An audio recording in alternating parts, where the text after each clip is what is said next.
Um, Nixon and Jimmy Carter and a bunch of other people who also did things like commando raids and all kinds of other stuff that was very illegal and very unwise and very unsavory. Unsavory fellows. They never put much stock in the aircraft industry. They never really thought it would take off.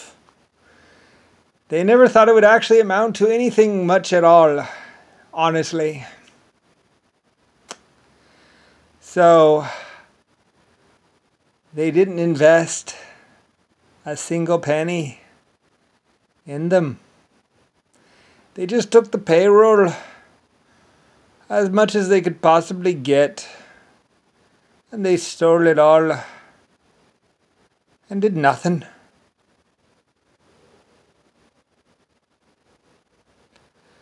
If they put their money on anything, it was drugs, and mostly in the veins. They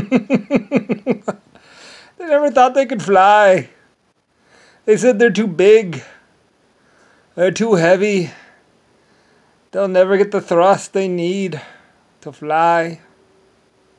So, they just took payroll and was scammed. They overpaid themselves. But you didn't go bankrupt. Seems your idea was just too good.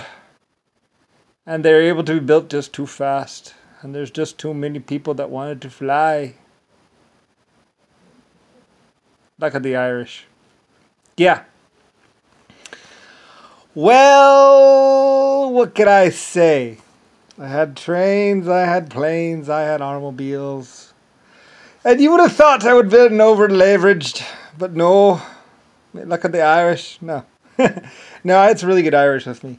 Honestly. And like I said, I had a lot of good Germans. And I had a lot of good French. And I had a lot of good Chinese. And my ideas were just too good, as they say.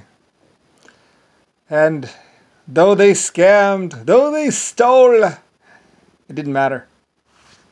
And I was building whole towns and cities. And that's how a small child, Brian, was not only able to build one of the biggest and greatest aircraft industries ever. Like I said, they didn't think they could fly. But I already had my Volker's jet, and I had lots of other aircraft. I just needed more thrust. But when they were designing the DC-3 and Lockheed, and Lockheed is nothing more than an office that printed checks, and they went and frivoled them away. They took cameras and took pictures. That's about it. 20 or 30 guys, and mostly rapists and killers. So they ordered cars, sold as many as they could, played the stock market, pretended to be rich and spent it all on drugs and women, and a house that would have been provided to them anyway. They had actually worked, but they didn't.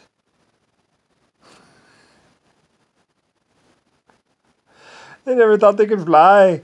Just like they never thought your ships would ever have enough fuel or coal to get across the oceans. But they did.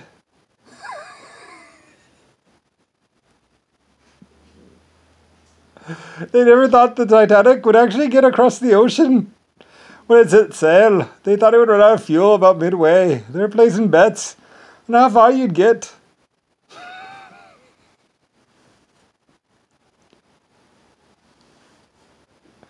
They were going to charge the passengers 3 times to take them home after you ran out of fuel. But you didn't. You had enough coal. And they made it to the other side.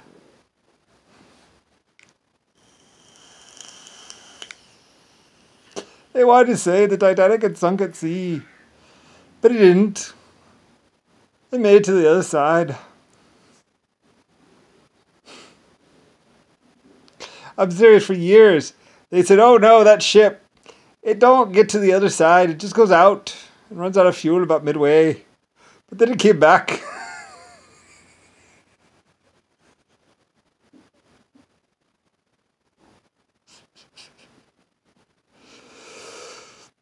See, the bigger you are, the more the more efficient you are. It's the size of the ship, really. It was so big and so heavy and so massive. See, little waves will beat against your ship, and you'll need to spend a lot of coal because every time a wave hits your ship, it hits you and it'll push you back. So, yeah, a smaller ship would actually burn more coal than a big ship. A big, massive ship going through the water does not slow down at all. So a bigger, massive ship is actually more efficient, like 90% more efficient than a small ship. And when they did the calculations, they calculated as if it was a small ship just to be on the safe side. So it got to the other side and hadn't even used a third of its coal.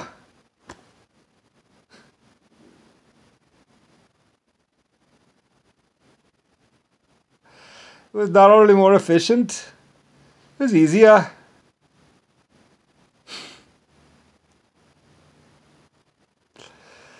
They had sold all their stock before it got to the other side, thinking it would never get there and they better get what they're getting's good. You bought the stock with all the money from the tickets and came out 100% of the company since you were the only one with money. They never thought you would actually do it.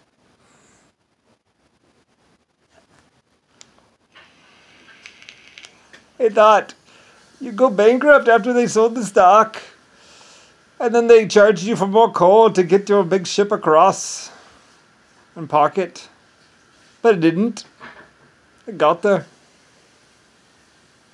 You were being safe. You just had extra coal. Could have made the trip twice.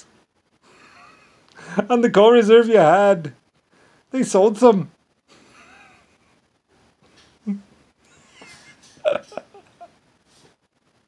Yeah, I know. I know. They never believed it would work, but it did. Anyway, yeah. I love my Irish. Yeah, and yeah, I just bought the stock. Every time they would sell the stock, I'd buy the stock. So I just used this ticket sales, but basically it basically meant that Lusifer Star ends up with the whole company and just pays his workers really well. Yeah, I did. I paid my workers, I set all their pay wages to be really high. I set the standard for pay, basically. I started out with really low pay, and then I just jacked it up over the years and also provided housing. Like, a lot of my money went into basically building houses for my own employees. I built whole towns, water systems, farms. I not only fed my people, but I clothed them and housed them. Basically meant that I'm 90% owner of stock. Every time people sold their stock, I just bought it. So I got more and more. And more. I just used the ticket sales and the profits from everything. So I was able to pay my workers really well. I paid for security and everything. And every time those scaredy cats would sell out, I'd buy it. I'd buy it all. Anyway, yeah. Every single time the scaredy cats would sell their stock and they would dump it. Dump it before it's too late. Because they'd buy in when the stock price was low. They'd buy all the stock they could. Just giving me a little bit more money, I'd go, bloop. And then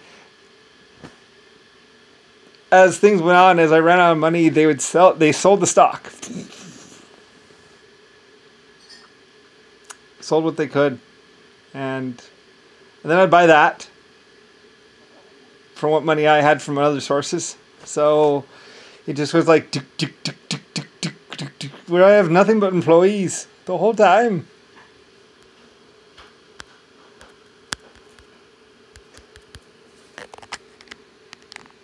Anyway.